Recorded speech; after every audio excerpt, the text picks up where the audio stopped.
মেয়েটা যদি অন্যায় করে থাকে তারপরে তো তোরা এভাবে মারতে পারস না। আগে একবার হয়েছিল, ওর পরে আর গ্রামের এনের মানুষের সবাই এউটেও করে দিচ্ছে। আমরা তারপরে আমরা কেস করছি পরে সবাই এউটেও করে দিচ্ছে। একটা ছেলে যে পয়সা লে দুদিন পরে পরে আমার মেয়েটার অফার দেয় যে তুই ওই জায়গায় থাকবি আমার মেয়েরা যায় না দেখিয়া ওখানে কয় তুই করছিলাম অফার দিয়ে দিছিলাম, অফার দিয়ে তুই আমার রক্ষা করছিল, তুই ওই জায়গায় গেলি না কেন?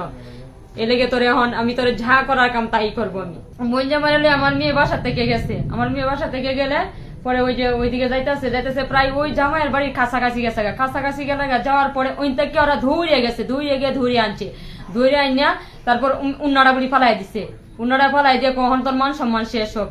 পরে কি কইছে ঠিক আছে, পরে বলি জঙ্গলের দিকে নিয়ে যাইতেছে। পরে যে এলাকার মানুষ আছে না, এই মানুষে বলি ধরে আইতেছে, একটা চিক্কা দিলে একটা মেয়ে ধরে আসে না, ধরে আইলে ওই কইছে এই যে পয়সালের হাত চাকু একটা ব্লেড কইছে যে তোমরা যদি এনে মারো, এনে যদি আসো তোমরা কেউ আগাতে যাও এরা মারিয়া তোমরা আমরা আমার মেয়েটারে এমন লাডি দিয়া পুরা পিঠ ভাইরিয়া তল পেড়ে লাইতিছে, বুকের মধ্যে লাইতিছে, ঘালের মধ্যে চড়াইছে। চাইছি সায়াদি শরীরে দুহানো বসছে, দুহানো বইয়া তারা তার মা গেছে শরীরে আনতো, তার মা অসুস্থ গেছে আনতো গেলে তারা দেয় না। এই যে মারতাছে আরো আমরা লগে লগে এই সাহাবারিয়া যে দিতাম না এনতে যাই জারি মেরে হালাই দিলে তার মারে অসুস্থ দেখা যায় তার মা বেশি দুঃখ হইব। আমি ডানা ধরি আমি কিছু আইব তারা মারা যাক সেরি যেমনি বেশ হয়েছে গা এসব বেলা তার মারে সেরি দিয়ে দিছে।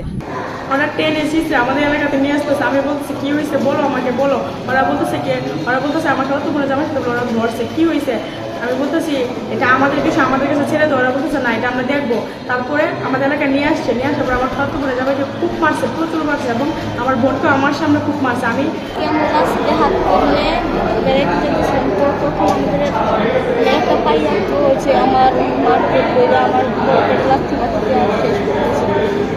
উন্নতি কান্টন করে তার কাজ করে এমন আমরা বোন যেমন মাইটা রাখছি এমন এমন কাজ করতেছে যে আমি বলে সঠিক প্যাড আর সঠিক তথ্য দিয়ে এসব সামলে নিব এক হয়ে মোনালিসা স্যানিটারি ন্যাপকিন। আমার এলাকার কয়েক ছেলে ফেলে আমার মেয়েকে অনেক টর্চারি করে আমার মেয়েকে প্রেমের প্রস্তাব দেয়।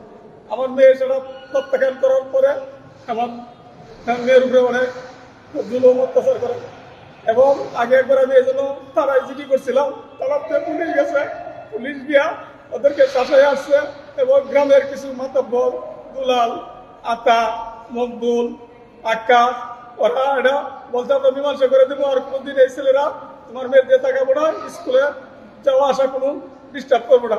তখন ওই এলাকার মাতবরা কথা মতন আমি ওদেরকে ওনার কথা মানিয়ে এরা মীমাংসা হয়ে গেছিল। কিন্তু ওরা এরপরে কিছুদিন এমন ভালোই চলছিল। গতকালকে আমার মেয়ে আমার এক বাস্তি জামার সাথে ওদের বাসায় বেড়াইতে যায়। যখন বেড়াইতে যায় আমার জামাই আমার মেয়েকে বাসার থেকে নেওয়ার জন্য আসছে। আমার বাসার থেকে নিয়ে যখন যায় রাস্তায় যাইতে ওর এক নম্বর যে আসামি নাসিম এবং তার সাথে আরো তিনজন 4জন মিলিয়া আমার এই জামাইকে এবং আমার মেয়েকে রাস্তাতে উঠে নিয়ে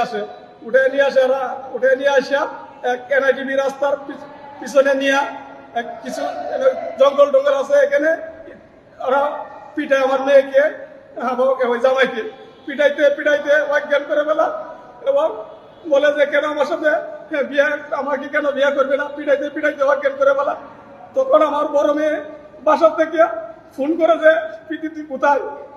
পরে আমার ছোট মেয়ে কান্নাকাটি করে ফোনে রিসিভ করে বলে যে আমার এই অবস্থা। তখন মেয়ে আমার বড় মেয়ে ধরিয়া যায় ওখানে গিয়ে উদ্ধার করে নিয়ে আসে আর নিয়ে অজ্ঞান অবস্থা হাসপাতালে ভর্তি করে।